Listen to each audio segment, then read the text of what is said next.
रोज रोबत बीतेला रतिया। तो हम का करी?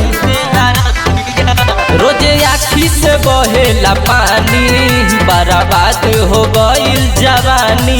समझतनी कैसे में धरब जान दिलावा में धीरिया।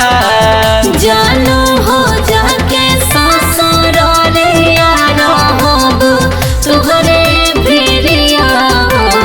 जानू जाने करिहा हमर फिक्रिया बा हमर नुक्रिया हो। जानू जाने करिहा हमर फिक्रिया बा हमर नुक्रिया हो।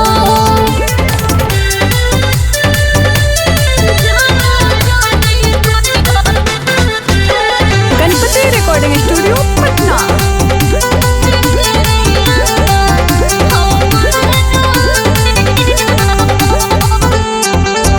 चुप रह पगली जन समझाओ हमारा बात के।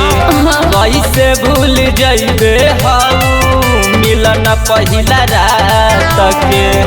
सुन ई दिहिया के दूर तो से हो जाए बात दिल रो तोरे न चाहे बुझल।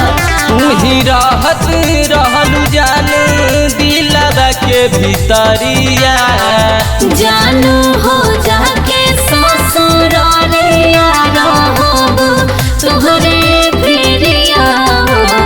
जानू जाने करिहा हमर फिक्रिया बा हमर नुक्रिया हो।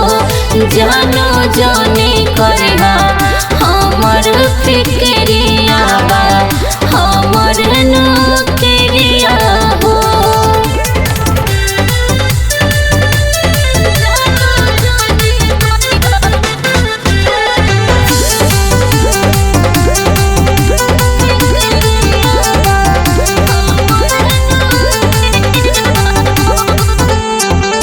दिनेश दिलादार से जाती जाके होई दूरिया।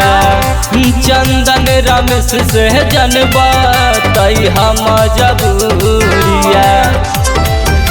जतानी भल ससुरा पिया के घर हो तोहरा से मिले आइब नहीं हर हो।